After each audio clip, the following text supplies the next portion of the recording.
Bonjour, nous sommes aujourd'hui le 30 septembre 2020. Les actifs de GEM Assets atteignent 1 milliard de dollars avec un peu plus de 125 millions d'euros de collecte depuis le début de l'année.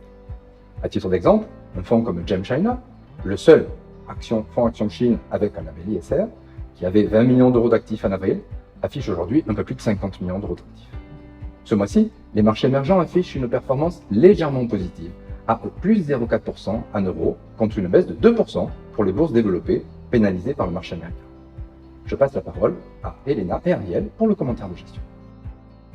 L'incertitude face à une nouvelle vague d'infection au Covid, aux élections américaines et les tractations autour de stimulus fiscal aux États-Unis pesent sur le marché. Nous restons en revanche confiants dans une reprise économique graduelle et profiterons de corrections éventuelles pour renforcer nos convictions. Dans cet environnement, comment se comportent les trois fonds GEMway? Nos trois fonds, tous labellisés ISR, affichent une performance positive sur les 9 premiers mois de l'année, et ce, malgré l'épidémie Covid-19. GEM China est en hausse de 21,9%, GEM Asia de 12,2% et GEM Equity de 6,5%. En septembre, les trois fonds continuent à surperformer leurs indices respectifs. Pour GEM Equity, cette surperformance s'établit à 12% depuis le début de l'année. À l'approche de l'élection américaine, des annonces de restrictions sur les sociétés chinoises se multiplient. Quels sont les risques pour vos portefeuilles? Globalement, nos positions sont plus touchées par ces annonces. Dans le cas de Tencent, seuls 2% des utilisateurs WeChat se trouvent aux États-Unis et leur contribution au chiffre d'affaires est peu signifiante. En revanche, nos positions taïwanaises et coréennes telles TSMC, MediaTek et Samsung Electronics sont bénéficiaires de la situation. Samsung, par exemple, prévoit un très fort rebond de vente de smartphones au troisième trimestre et signe de nouveaux contrats pour ses équipements télécoms. Vos valeurs Internet e-commerce ont publié de très bons résultats au deuxième trimestre, portés par le Covid. Quelles sont les perspectives? Nous restons confiants dans ce secteur qui représente 36% de GEM Equity. Le Covid accélère le mouvement de la digitalisation, surtout dans les marchés sous-développés.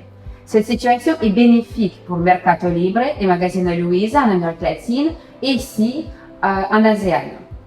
Les leaders chinois Tencent et Alibaba continuent à renforcer leurs écosystèmes. Leur croissance reste forte et rentable.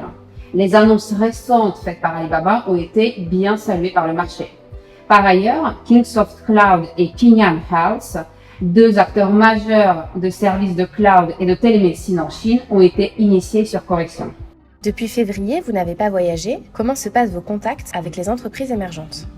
Depuis le début du confinement, nous avons réalisé 200 entretiens téléphoniques et vidéo avec les entreprises émergentes, ainsi que 145 entretiens avec les analystes sectoriels.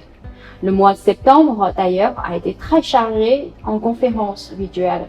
Cette proximité reste la clé de notre surperformance qui s'établit à près de 50% sur GEM Equity depuis sa création, soit un alpha annualisé de 4% en euros. La situation reste globalement incertaine et l'appréciation du dollar sur le mois a pesé sur la classe d'actifs. Dans ce contexte, les actions émergentes sont-elles à favoriser?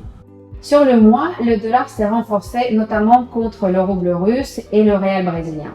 La Russie est affectée par le renouveau du risque de sanctions et la baisse de prix de l'énergie. Au Brésil, l'aide massive liée au Covid pèse sur la situation budgétaire. Cependant, ces deux marchés nous paraissent attrayants à moyen terme et les incertitudes largement intégrées.